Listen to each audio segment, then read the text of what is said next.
कि शरीर कब पवित्र है और कब अपवित्र है? अपवित्र चीज त्याज्य है ऐसा तो नहीं कहा।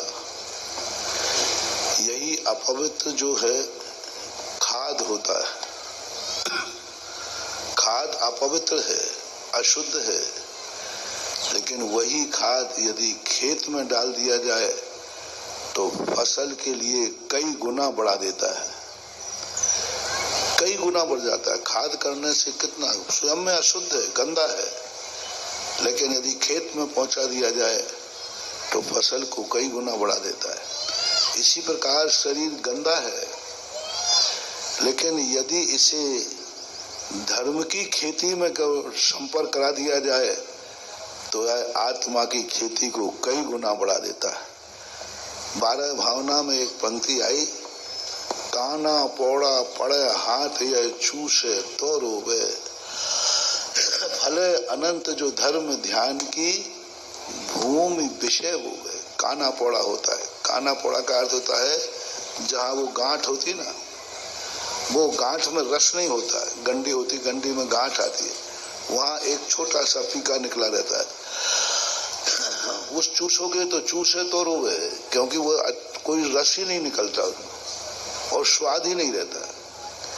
लेकिन वही गांठ वाला गन्ना यदि जमीन में बो दिया जाए तो उसमें से गन्ना निकल आता है, साटा निकल आता है।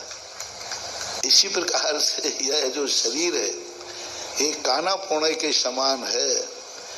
यदि इसको भोगोगे तो रोओगे, और इसी काने को यदि इसी शरीर से धर्म करोगे, इस शरीर को धर्म की खेती में लगा दोगे तो फले अनंत जो धर्म ध्यान की भूमि विषय होवे। इसी को धर्म ध्यान की भूमि में यदि बो दिया तो अनंत अनंत सुखी बना देता है। और रत्नत्रय की अपेक्षा से जैसे मिट्टी का घड़ा होता है, लेकिन उसमें घी रख दिया जाए तो दुनिया उसे क्या बोलती है? घी का घड़ा। घड़ा काय का है, लेकिन घी रखने से घी का घड़ा। ऐसे ये शरीर है, स्वभावता सुचौ काये रत्नत्रय पवित्र थे। स्वभाव से अशुचि है, लेकिन मूलराज की आत्मा में जब रत्नत्रय आ जाता है तो रत्नत्रय आ जाने से यह शरीर भी पवित्र हो जाता है। जिसके चरणों को जल छू ले तो वो गंधोदक हो जाता है। यही रत्नत्रय के बिना शरीर में यदि पैर धो लिए जाएं तो पानी गंदा हो जाता है।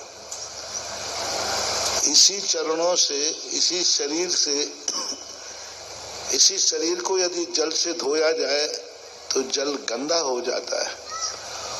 और मुनिराज के शरीर पर या चरणों पर जल गिर जाए तो वो गंधोदक हो जाता है।